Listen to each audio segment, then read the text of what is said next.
Good morning. My name is Ralf Friedrichs. I am an author, an addiction recovery coach, a life coach, and the host of this show, the Take Your Life Back radio show. You can see a video version of this particular episode and all 3,000 episodes on channel Take Your Life Back Today show on YouTube. 6 reasons why New Year's is the worst holiday for people who struggle with anxiety. Are you one of them? Holidays are generally difficult for people with anxiety, and New Year's may be the worst, depending on the type of anxiety you suffer from. Anything from parties to driving to socializing to food, taking food to family, to friends, to drinking or dressing up can be a trigger compounded by well-intentioned but misunderstanding loved ones who don't understand why you aren't equally joyful over the holiday cheer. Friends, number one, there's hardly any break between New Year's and Christmas. There hardly is. Christmas is another high anxiety holiday. Between large gatherings of people and the stress that comes from picking the perfect gift for each other and all the other people involved, you'll ask questions like, how much should I spend? Will they like it? Did they get something for me? Is it comparable to that? Anxiety peaks and stays in the critical zone for most of December right into January. By the time it's over, my friends, we're still on the edge and there's no time to breathe before the anxiety of New Year's arrives. Number 2 on my list, the pressure to make a resolution. The pressure to make a resolution. No matter where you turn, internet, television, family, friends, strangers, in the checkout line at a grocery store, more people than not are making New Year's resolutions, and they want to tell you about it. Well, there's even a billboard near my house that says, have you made your resolution yet? Resolutions, thinking about them, making them, is an anxious person's nightmare. Many of us spend hours every day obsessing over how we aren't good enough, picking one of those, announcing it publicly, and then having to admit defeat in a matter of months or even weeks when we fail. Yep. That's a panic attack waiting to happen, my friends. Number 3, the response you get when you don't make a resolution.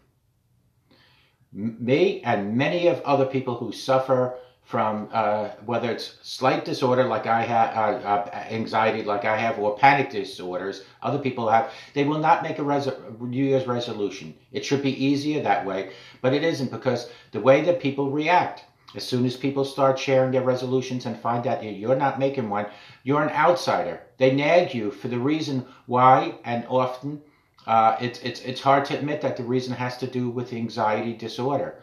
So you offer a shrug, or maybe you don't even answer them at all. That only makes it worse, doesn't it, my friends? Then comes the speeches about how everyone has things they like to change. Yes, that's the problem. People with anxiety, they have millions of things that they want to change about themselves. If we try to fixate on one of these things, it will become unhealthy obsession that will likely end with more therapy. Friends, number 4, getting caught up in the past. You ever have that?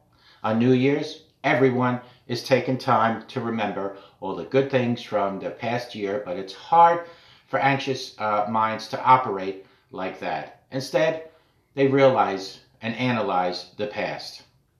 They think about their shortcomings. They remember the people they lost, the panic attacks they had, the fact that they turned 25 and they haven't really accomplished anything. Okay, maybe that's just, just a few of them. They worry that a new year will bring more of it. They are not incapable of reminiscing about the happy times, but in the back of their minds will always remember the nagging anxiety telling them that they squandered through the year, and it starts convincing them that a new year is not a great thing to approach. Number 5, the uncertainty of the entire new year to worry about. Uncertainty is a big trigger for those struggling with anxiety, and New Year's is a holiday that celebrates it. Most people see it as a good thing. A whole year of experiences, a whole year to be a new you. It's not the same for all of us. It honestly fills us up with dread to think about the things that can go wrong and most likely will go wrong in the coming year. It's hard to think about the people we love getting a year older, about ourselves getting even a year older. New Year's doesn't come with a plan or an outline. The uncertainty of it all is overwhelming for a lot of people with anxieties. If anything, the one bright side is that they can celebrate making it through another year, but even that has some shortcomings, like possibly, make you feel even more anxious. Number 6, this is the big one. While uncertainty has us all worrying about what might happen in the New Year's, it's the knowledge that things will change that really gets the anxiety going. Change is an absolute worst for anxious people. When things change, it takes a long time for people to adjust, and even longer for them to get comfortable. A new year is pretty much a guarantee that something will change.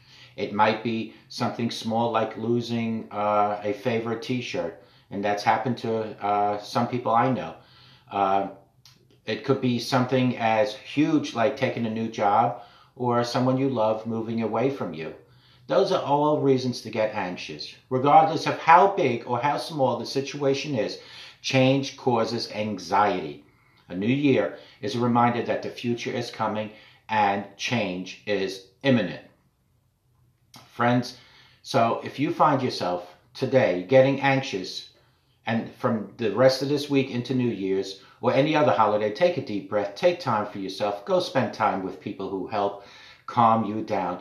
Do whatever it is you need to do in order to be okay. And remember that there is no right way to celebrate a holiday. And, well, if you don't even have to celebrate it, if you don't want to, you don't have to celebrate New Year's. But celebrate the joy that Christ is here. Christ is waiting for you. God wants to guide and direct you. Call me at 844-405-HELP. Together we can help each other take our lives back. Be good to yourselves. And please, please, please, always be good to other people. Remember, what comes around goes around. A simple smile.